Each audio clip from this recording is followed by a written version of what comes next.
warahmatullahi wabarakatuh. Selamat siang pemirsa, kembali lagi bersama saya Arpan Lapadang di Berita Sekilas Info yang menjabarkan berita-berita terkini, tertajam, teraktual dan terpercaya. Demikian pemirsa, berikut liputannya. Dalam kaitannya dengan ceramah sebelumnya, bahasa yang baik itu disebut dengan NLP, Neuro Linguistic Program.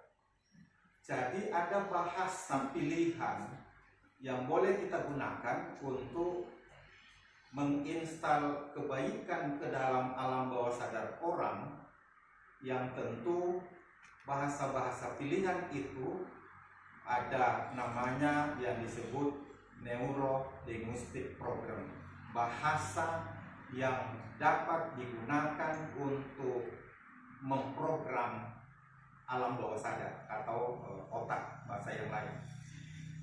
Linguistic program memprogram pesan nilai ke dalam alam bawah sadar. Nah, berkaitan dengan tugas kita, ada dua yang boleh saya kedepankan saat ini. Yang pertama, tugas sebagai orang tua, tentu terhadap anak-anak kita di rumah. Ada persyaratan penting yang harus kita pahami dan patuhi.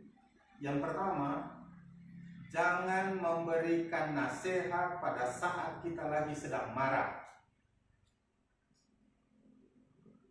Sebab orang marah, dia tidak mampu lagi mengontrol emosi, tidak mampu lagi memilah bahasa mana yang baik, yang cocok, dan mana yang kurang baik dan kurang cocok. Pokoknya bahasa yang santun, bahasa tidak santun, biasanya kalau orang emosi semua keluar. Untung-untung kalau yang ada di kebun binatang masih bisa direm, sehingga tidak tersampaikan karena emosi. Artinya apa? Sedapat mungkin pada saat kita memberi nasihat ke anak-anak kita dalam keadaan yang betul-betul stabil secara emosi. Ya, kita mampu menggunakan apa yang disebut tadi Neuro Linguistic Program atau NLP.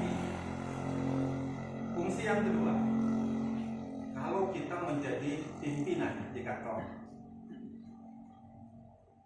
sedapat mungkin jangan melakukan pembinaan kalau lagi dalam keadaan marah. Paling tidak jangan sedang marah dengan maitua. Jadi kalau lagi ada marah dengan maitua dari rumah, ya jangan lakukan pembinaan kepada anak buah, karena nanti seluruh emosi yang tersimpan di rumah keluarlah ke staf kita. Maka kalau tadinya niatnya pembinaan, jangan-jangan kemudian menjadi penghinaan. Dan kalau sudah penghinaan kepada orang, kepada manusia, mau dia tidak pilih status staf kita, hati kecilnya tidak akan menerima, pasti, karena itu secara psikologis. Jadi dia tidak merasa terbina, tapi dia malah merasa terhina. Saya kira ini penting.